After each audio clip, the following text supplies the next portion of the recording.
Hey guys, today we're going to show you how to properly install a microwave or improperly install a microwave. I want you guys to come on down here.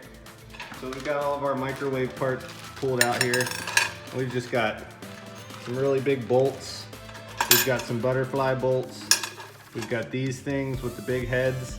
And sometimes you get all this stuff out and you got this thing here and you wonder, where does this all go?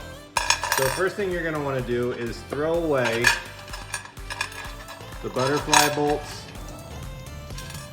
The only thing that you want to keep are these two right here with the big heads, okay? All right, come on in. So what I got here is about a 5/16 inch drill bit, okay? And you can see up under here, we drilled the holes, we measured and drilled the holes for the top of our microwaves. And we also drilled a hole for our cord.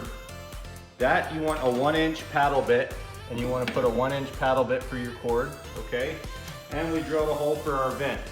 Some microwaves have vents coming out the top, some don't. We recommend having a vent to pull some of that grease, that moisture and that grease up. So our vent hole, as you can see, our vent hole is 4 inches, okay? Now most microwave vents are 7 inches. So I'm not telling you that this is code, but for us in our situation here, a 4-inch vent is better than no vent. And it's a lot easier to work with than a big 7-inch vent. So we're using a 4-inch vent, and it's better than nothing. Okay, so we also have our plug exactly right behind our vent, which I don't recommend doing, but sometimes you can't help it. So we're gonna show you how to install that. Okay, so notice also, every microwave is gonna come with one of these, okay? It's just the back bracket, okay? All we did was we measured the back of our microwave. Tommy, come over here. All we did was measure the back of our microwave here, 16 1/4, and then we just measured the bottom of our cabinet to the bottom of this at 16 1/4, okay?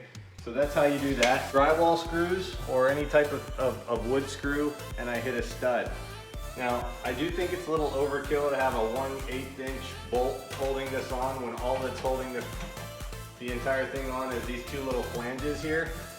So I wouldn't get too excited, but if you want to use these bolts, go for it, okay? But notice, the first thing you want to do is make sure that you're fastened into some good studs, that your top cabinet's fastened into some good studs, because this top cabinet's going to be holding most of the weight of the microwave. This is going to be holding the weight of the back, this is going to be holding the weight of the front. So just make sure your cabinet's screwed in real tight. All right, let's take a look here.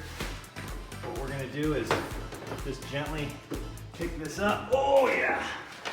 Okay.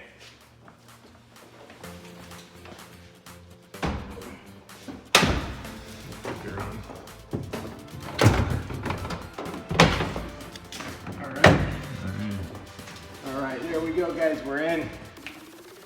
We're in there. Okay.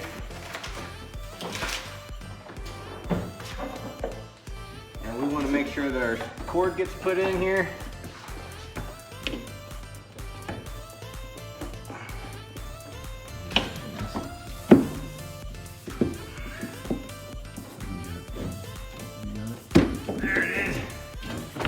Okay, our cord's in.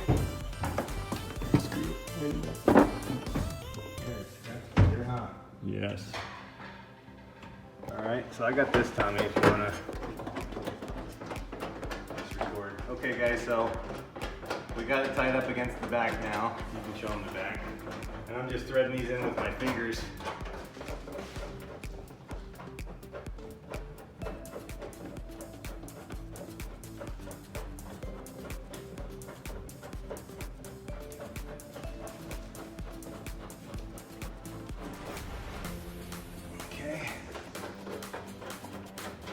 Because our drill wouldn't fit in here, we're gonna have to use a screwdriver for the rest of the way. But now the weight is off of my hands. I'm just tightening that down real good. This here.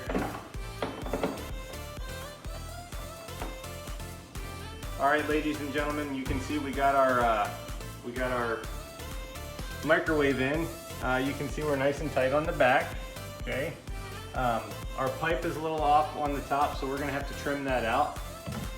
We've got our plug plugged in. we've already tested the microwave, but just so you know, guys, you never want to put or test your microwave without at least putting a cup of water in there. It's not good for them. But come on in. This microwave has a special pop out that has a really advanced turbo fan. It just sucks up all of the smoke and things. Guys, thanks for watching. We appreciate all of your comments and we appreciate your subscribing.